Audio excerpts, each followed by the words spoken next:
प्रिय बच्चों, नमस्कार। आज हम 12वीं कक्षा की हिंदी अनिवार्य पुस्तक सर्जन का पाठ 5 वीर रस के कवित्व पढ़ेंगे, जिसके रचयिता हैं भूषण जी, जिसके कवि हैं भूषण जी। रीतिकाल की श्रृंगार प्रधान काव्य सरिता में वीर रस की प्रबल धार बहाने वाले कवि भूषण जी का जन्म सन 1613 ईस्वी में उत्तर प्रदेश में कानपुर के तिकवापुर गांव में हुआ था। उनके पिता रत्नाकर त्रिपाठी थे। इनका मूल नाम घनश्याम तथा भूषण इनकी उपाधि थी, जो कि चित्रकूट के राजा रुद्र ने इनको प्रदान की थी।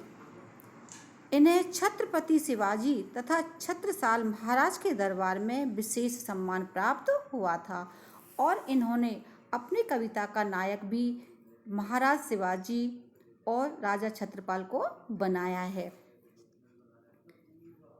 कवि भूषण की रचनाओं में शिवराज भूषण, छत्रसाल दशक, शिवा बावनी भूषण, हजारावा भूषण, छत्र उल्लास आदि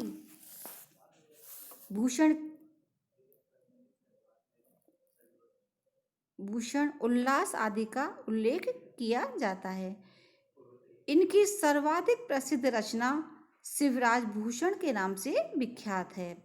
भूषण की रचनाओं में राष्ट्रीयता की भावना, वीरता की उद्गार व ओज का गुण वैशिष्ट्य यानी ओज गुण की उसमें अधिकता है।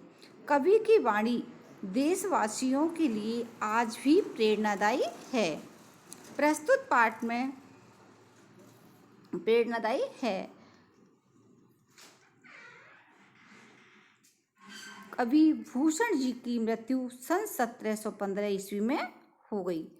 प्रस्तुत पाठ में कविवर भूषण की 5 कवित्व लिए गए हैं। शिवाजी जब युद्ध के लिए प्रस्थान यानी जा रहे थे तो संसार भर में खलबली मच गई। धूल के कण में सूर्य तारे जैसा दिखाई देने लगा। समुद्र थाली में रखे पारे की तरह प्रतीत होता है। औरंगजेब के दरबार में समुचित सम्मान न पाकर क्रोध से उबलते शिवाजी का रौद्र यानी गुस्से के कारण लाल मुख देखकर औरंगजेब, जो कि एक मुगल शासक थे, का मुख काला व उसके सिपाहियों का मुख डर या भय से पीला पड़ जाता है।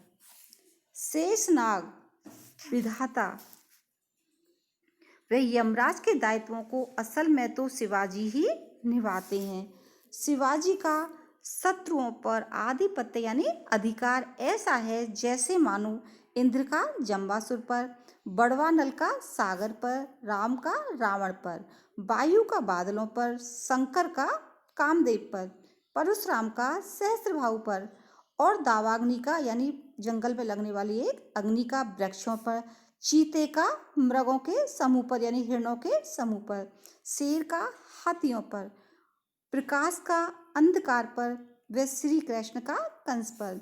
इसी प्रकार कवि शिवाजी की तुलना गरुण, सिंह, इंद्र, बाज एवं सूर्य से करता है। कवि मानता है कि सूर्य के समान 9 खंड भूमंडल यानी पृथ्वी पर सर्वत्र यानी सब जगह शिवाजी का वर्चस्व है यानी शिवाजी का प्रभाव है। आगे हम पढ़ते हैं। साजी चतुरंग सैन अंग में उमंग धारी सरजा शिवाजी संग जीतन चलत हैं। भूषण भनत नाद बेहद नगारन के नदी नद मद गैवरन के रलत हैं। एल फैल खेल भैल खलक में गैल गैल गजन की ठेल पैल सैल उछलत हैं।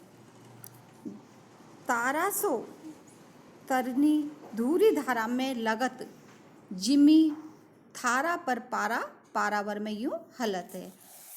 पहले हम यहाँ पर कुछ कठिन शब्दों के अर्थ देखते हैं। साजी माने सजाकर, चतुरंग माने 4 प्रकार की सेना, हाथी, घोड़े, रथ और पैदल, अंग माने शरीर, उत्साह माने उमंग भर करके, धारी माने धारण करके अपने मन में ग्रहण करके, सर्जा शिवाजी को मिली एक उपाधि है जो कि चित्रकूट राजा इंद्र ने उनको प्रदान की थी।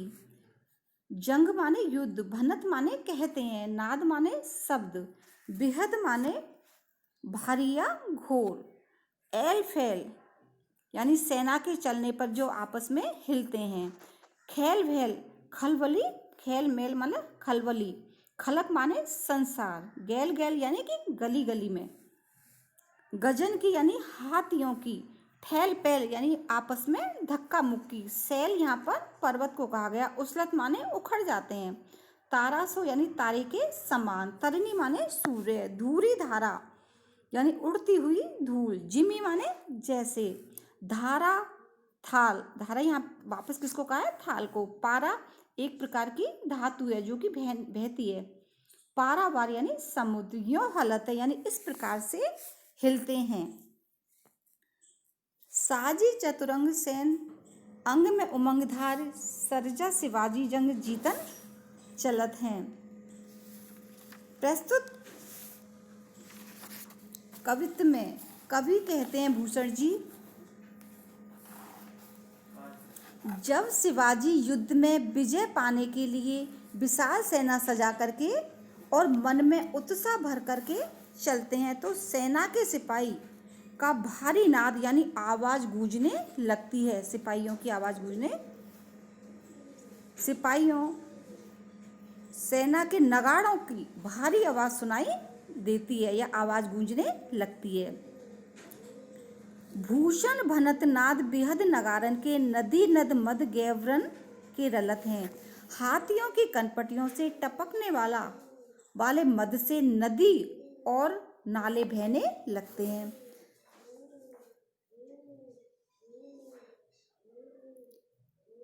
एल फैल खेल भेल, खलक में गैल गैल, गजन की ठेल पैल सैल उसलत हैं।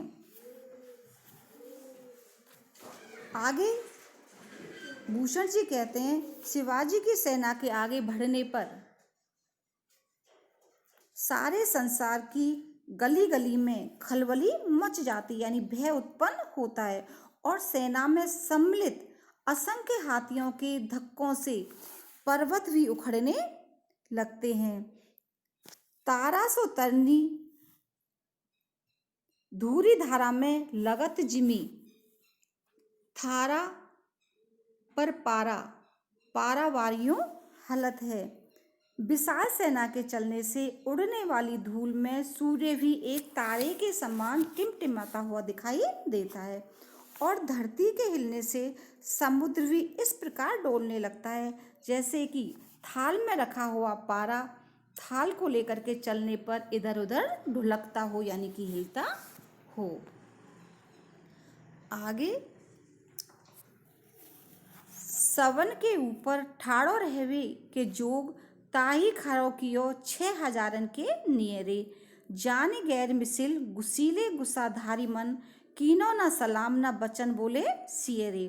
भूषण भनत महावीर बालकन लाग्यो, सारी पातशाही के उड़ाए गए जियरे, तमकते लाल मुख शिवा को निरखी भये, यहा मुख नौरंग सिपाही मुख पियरे। पहले हम यहाँ पर कठिन शब्दों के कुछ अर्थ देख लेते हैं। ठाड़ो माने खड़ा, जोग माने संयोग या योग, योग माने योग्य, खरो माने खड़ा किया, 6,000 यानी मुगल बादशाह की सेना में एक छोटा सा पद है जो सैनिकों को दिया जाता है। नियरे माने पास में, गैर मिसल माने बराबर न होना या किसी का अपमान करना, गुस्सीले माने क्रोधी, गुस्सा माने गुस्से से, सियरे माने नम्र और भनत माने कहते हैं। बालकन लाग्यो यानी उत्तेजित होने लगा, पातशाही माने बादशाह, बादशाहत यानी कि दरबार के लोग, उड़ाए गए यानी उनके होश उड़ गए, जियरे माने प्राण, तमक माने क्रोध या आक्रोश से, निरखी माने देखकर, शाह माने काला, नौरंग माने औरंगजेब जो एक मुगल बादशाह था, सिपाहा माने सिपाही या उसके सैनिक, पियरे माने पीले।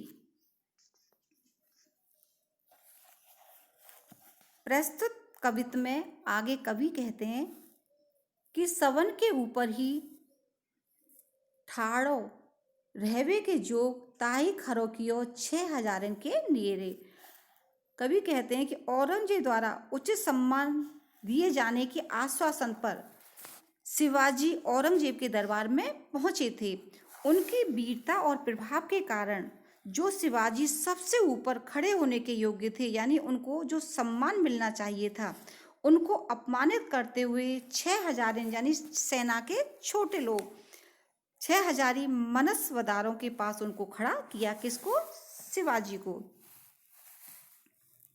जान गैर मिसिल गुसीले गुस्साधारी मन कीनो न सलाम न बचन बोले सियरे। इसे अत्यंत अनुचित और अपमानजनक मानते हुए शिवाजी स्वाभिमानी और क्रोधी शिवाजी के मन में एक बड़ा रोष यानी गुस्सा छा गया।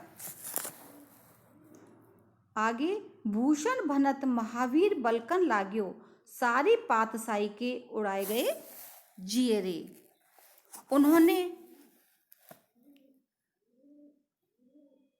ना तो औरंगजेब को सलाम किया और ना नम्र शब्दों में अपना विरोध प्रकट किया। जब अपमान किए जाने से शिवाजी उत्तेजित होने लगे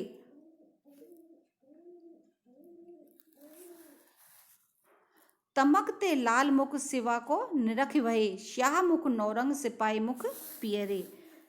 जब वो क्रोध से उनका चेहरा लाल होने लगा तो उनको क्रोध से लाल मुख तथा रौद्र रूप देखकर मुगल शासक औरंगजेब का मुख तो झेप के मारे काला पड़ गया और उसके सिपाहियों के मुख भय के कारण या डर के कारण पीले पड़ गए।